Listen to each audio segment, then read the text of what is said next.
that singing that song would have that effect on people.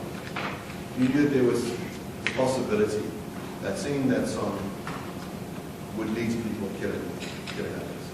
Would that chasing, would that stop you? No. The singing of the song does not translate into law. So anyone who then takes our singing and engage in acts of crime will be violating the law, and the law must deal with them decisively. Let me ask you this, if there was a risk in singing that song, that you would cause psychological trauma, emotional pain of a severe nature to people who have been victims of farm attacks, would that stop you from singing? If there was such a legitimate concern and not driven by racist desire, then I will consider it. I will consider it, definitely. I live and I coexist amongst our South Africans. There is no such a desire, there is no such a panic. It's a swart gevaar. We're dealing here with swart gevaar. The complainant has led evidence of someone whose wife was read in front of him and is now paralyzed. He testified in this court.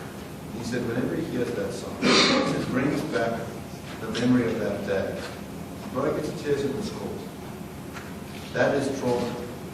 That is legitimate trauma.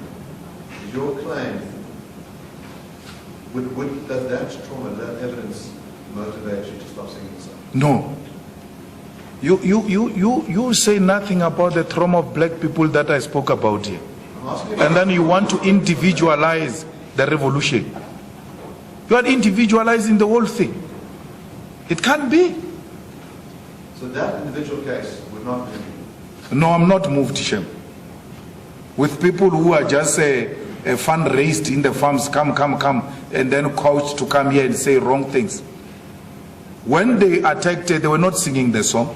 When they attacked, I didn't hear the evidence. Were they blasting the speakers in the house there singing the song? To a point where when she hears that song again, it traumatizes her. I will tell you what traumatizes our people. It's distemper. My Lord, I've got comrades who come from MK, who were underground, who tell me that when they were in Flag Plus, tortured and beaten, locked in those shacks that appeared like their cells, the Boers will be buying meat next to the shack, and when they get drunk, they sing distemper. While you are in pain, in hunger, the smell of the braai going through those cells, people drunkards singing outside distemper. Those are the people who are traumatized because they are being told officially, stand up and sing that song that was sang when you were being tortured. Can the Jews be asked to sing the Nazi song? Can the Jews be asked to sing a Hitler song? The answer is no. That's the trauma we're talking about. And the Jews will be correct not to agree to sing Hitler's song and the Nazi songs.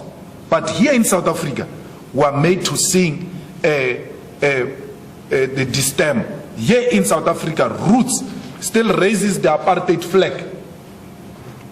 Despite the pronouncements of this court. Here's what's interesting to me. I'll ask you a very simple question. I give you an actual case of someone who's... I gave you an answer and I went beyond.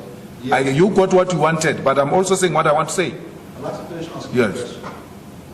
I've asked you a simple question to respond to someone's legitimate pain and trauma.